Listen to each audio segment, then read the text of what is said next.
Right, hello guys, DJ Bagpuss here and welcome to the final Examining England video of the World Cup 2018 Russia series and my penultimate World Cup 2018 video. We've got one more World Cup video that I'm going to be uploading but that probably is going to be up either next week or kind of towards the end of this week. But this is the penultimate video and this is all based on England, and I'm going to be giving my thoughts and feelings to England finishing 4th in the World Cup. Now the reason why I'm doing it now and doing it a couple of days after the World Cup is concluded is because I didn't give my thoughts and feelings when England played their third place playoff game against Belgium, which England did lose by 2-0. I wasn't feeling particularly well that day, so I just didn't really feel and wasn't really in the mood to record. So I did do a video on the World Cup final. I did a match preview and a match review, so check that out. Link to that will be down in the description below. But I'm giving my final thoughts to England's World Cup campaign. The boys, I believe the boys are home now. I think they should have been, home and kind of, coming home from their Russian campaign. And I mean, England have been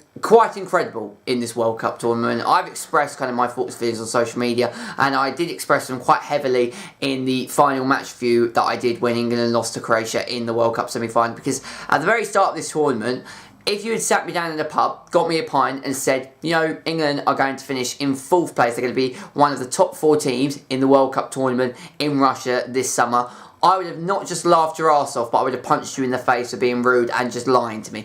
Being straight up false and making false accusations that England are going to finish in the top 4 of a World Cup campaign. But yeah, England did finish in the top 4 of a World Cup campaign, and nobody really saw it coming. When I made my predictions, and the final World Cup video will be reacting to my World Cup predictions, but I said in my World Cup predictions that I believe England will get to the quarterfinals at the very least. My original kind of target for England was that, getting out of the group was a minimum. That was what we should have done and what we, expected to do. And anything, had we not been able to get out of our group, it would have been a failure and an embarrassment and basically a carbon copy of what happened 4 years ago in the Brazilian World Cup tournament, and also what happened in the French Euros 2 years ago under Roy, both times under Roy, and both times us, the World Cup 2014 we didn't get out of our group, and in Euro 2016 we lost to Iceland in the very first knockout stage. But, we got out of our group and then we progressed all the way to the semi-finals of the World Cup, which is a great achievement. Yes, we got beaten by Belgium in the third place playoff, but I'll come to the reason why we did lose to Belgium in just a moment. But, England exceeded all expectations, and not only did they exceed all expectations, but they united a whole country together. Even people who weren't interested in football. I had my mum and my sisters. My mother and sisters absolutely hate football. They detest football. They can't stand it. They don't have the time for it. They don't want to have the time for it. And every time and any time football is on, they just get sick. They whinge, they moan, they whine. Okay, but they watched the semi-final game, England up against Croatia, and I've never seen, not just my mother but my sisters, getting so into it and just pleading, begging, chanting, shouting, proclaiming that England kick on and find a goal. They were being more louder than me at times. I mean, that's kind of a little bit of an understatement because I was going off my fucking tits watching that game. But England brought people who are not even interested in football together, and it united the whole country, and every single person, whether they were going into work, school, college, whatever they were doing, YouTubers, everybody was just getting so excited. And we had reason to be excited. When you're around 90 minutes away from winning the World Cup and 180 minutes from getting into a World Cup final and winning a World Cup, should the results go your way, how can you not get excited about that? When you look at England's group and go all the way back to the very beginning of the World Cup tournament, yes, we had Panama and Tunisia, 2 games that we should have won, and we did win. The Tunisia game was a little bit more challenging than the Panama game. In the Panama game, we absolutely breezed Panama aside. And then Gareth Southgate made a very conscientious decision, which at the time I was very, very kind of against and very sceptical and very negative, more importantly, because I was sitting there and thinking to myself, we need consistency. Keep that consistency running. And what Gareth Southgate did is that after getting, a decent win against Tunisia and a very comprehensive win against Panama, England were already qualified into the knockout rounds of the World Cup. So he was looking at that Belgium game, a heavyweight encounter, because England and Belgium are the 2 sides in that group that look to be and should be the 2 sides that are going through. And that England-Belgium game was the game to decide who was going to go into the knockout stages of the group winners and who was going to to go and finish as runners-up, because you would have had very different kind of fixtures in the knockout stage depending on where you finish. And, you know, in an ideal world, and the most logical idea is that England finishing in first place will give them an easier tie. But actually, the way that the fixture list went, if you finish in second, and England did finish in second because they lost 1-0 to Belgium, it actually gave England a slightly easier kind of passage in the knockout stages, and actually Belgium got quite a tricky set of games. Now, you know, at the time I said that Gareth Southgate resting, you know, every single one of those big players and putting out basically a B side, losing all of that consistency and losing 1-0 in the process, at the time I thought was an absolutely ridiculous and stupid decision, and I was very, very negative about it. But in hindsight, what a genius decision that was, because it pitted us against, you know, slightly favourable. I mean, you know, I want to make this, you know, absolutely abundantly clear that I don't think for any moment any of England's World Cup knockout matches were easy. But, you know, Belgium had to take on, I mean, who did Belgium have in the round of 16? They had Japan, and then in the quarter-finals they had, I think it was Brazil. Didn't they have Brazil? Let's find out exactly. I can't actually remember who Belgium got. I think it was Brazil, because if I remember rightly, I said when I looked at that I believed that, you know, England would have had the better of Brazil. Yeah, they beat Brazil 2-1 in the quarterfinals. So they had Japan in the round of 16, Brazil in the quarterfinals, and France in the semi-finals. So that would have been tougher, because England then got on the flip side at finishing as runners-up to Belgium. We got Colombia, then we got Sweden, and then we got Croatia. Now, I'm not saying for one moment that I don't think, because I generally don't think we would have beaten France. I do think we would have beaten Brazil, but, you know, Belgium had a tougher string of knockout games than England. So in hindsight, you know, Gareth Southgate finishing as, you know, the runners-up in that group actually, you know, helped. And then when it came to Colombia, you know, we won our first ever World Cup penalty shootout. It was a very comfortable win against Sweden when the pressure was really on. And then it came to the Croatia game. Now, you know, that Croatia game, we started it so well. We got an early goal. We should have had at least 3 or 4 goals, you know, kind of brushed in, and we should have got those 3 or 4 goals, and the semi-final should have been done and dusted at half-time. You know, and you got to give credit to Croatia, because they stepped up their game in the second half. They started playing to the standard that they know that they can get to, and England just couldn't cope to it. And, you know, the occasion just got to those England players, because they started playing passive and negative, and in the end Croatia's quality we just couldn't deal with it. And because we couldn't deal with it, you know, ultimately, and, you know, sadly, our World Cup campaign came to an exit.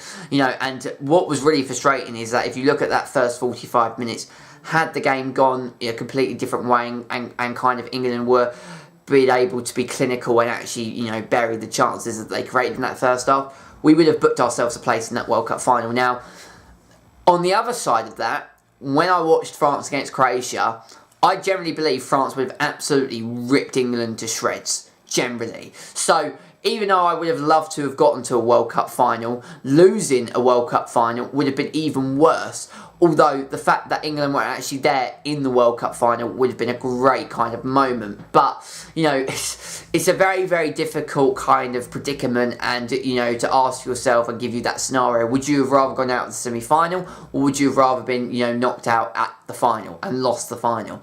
I don't know what one I would have preferred, but going out of the semi-finals put England up against Belgium to decide who finished in third and who finished in fourth, you know, and honestly, I don't really like that third place playoff game, because, you know, let's be absolutely frank and honest, nobody really wants to play that third place playoff game. You know, it's one of those games which comes right at the end of a tournament where, you know, you've just got to play it, you just got to finish off your fixture list, and England turned up to that game with, I wouldn't say that they couldn't be arsed, but they certainly, you know, their intention wasn't to finish in third place. You know, Belgium were absolutely electric, you know, and Belgium played to the absolute max, and they really wanted to finish in, you know, third place. But England didn't really match them. England didn't really play to the standard that we know that they can get to. Particularly, you know, and I've maintained this from day one, that every single England game that I saw, apart from the Belgium game in that third place playoff, those England players put 110%. In the England against Belgium game on the Saturday before the World Cup final, it didn't really look like that they were putting 110% into it. And I can understand that. It's right at the end of the tournament. Those England players are shattered and knackered. And really, you know, do they really care if they finish in 3rd place or 4th place? You get a bronze kind of medal at the end of it if you finish in 3rd. Big fucking whoop. It's not the World Cup, final. And I know that's kind of, a cowardly and very unprofessional way to look at it. But, England really kind of put everything and anything into that Croatia game. And they just really didn't have anything left in that Belgium game. But, 4th place is amazing.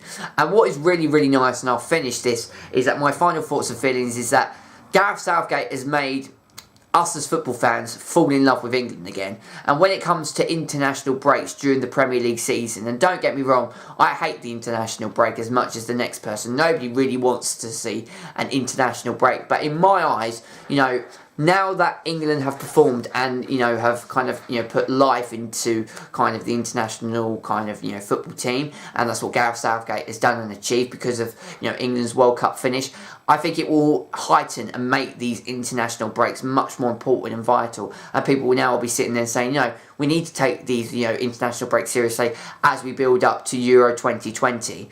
Yes, we've got 4 years to wait to see how England can perform. But under Gareth Southgate, and I really hope he stays, and I truly generally believe that he will stay, the future looks bright. We've got a young, kind of, very, I'd say, raw squad that can develop and grow and improve. And if that England side can improve, that rawness and inexperience and young side managed to get to 4th place in a World Cup tournament. Just think when they've got experience, when they have turned that rawness into, more experience and kind of, are the complete, full, solid package.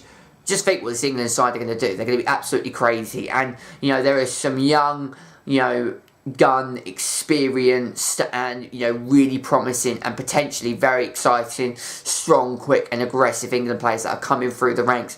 So, by Euro 2020, we could see an absolutely insane England side. And, the final thing to come out of England finishing in 4th is that they've made us as, Brits and England fans believe.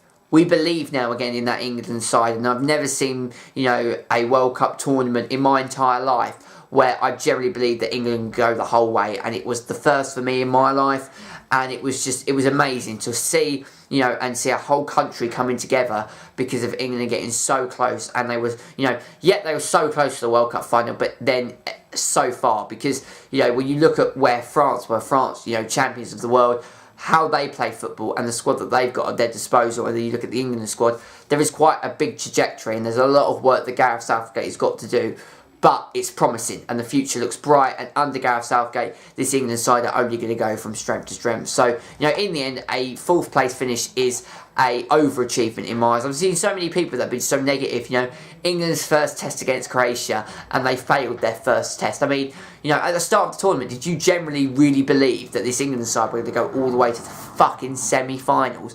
No chance, and there is no need, and no one has to be negative because of England's, where they finished in that World Cup tournament. Yes, it was disappointing. Yes, it was upsetting, and yes, it was kind of, absolutely heartbreaking seeing them be knocked out at kind of the final point, just as they were just about to step foot into a World Cup final. That dream was taken away from them, but you can't be negative and say that they failed at their first test. I mean, that World Cup semi-final game, had they played it again, it could have gone so many different ways and there could have been so many different outcomes. But England didn't fail. They didn't, fall under the pressure. Just the occasion got to them, and Croatia just played better in the second half and in extra time. And in the end, that was the reason why they went into the World Cup final and England went out in the semi-final stage. And there isn't really anything else to it. And you can't take away the success of what this England side have done in this World Cup tournament because they've been absolutely crazy.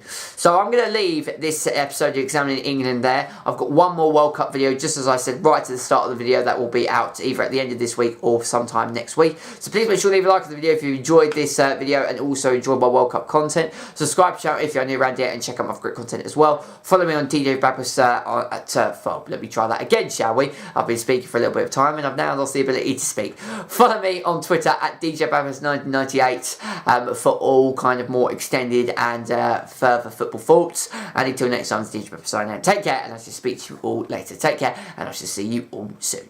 Bye bye.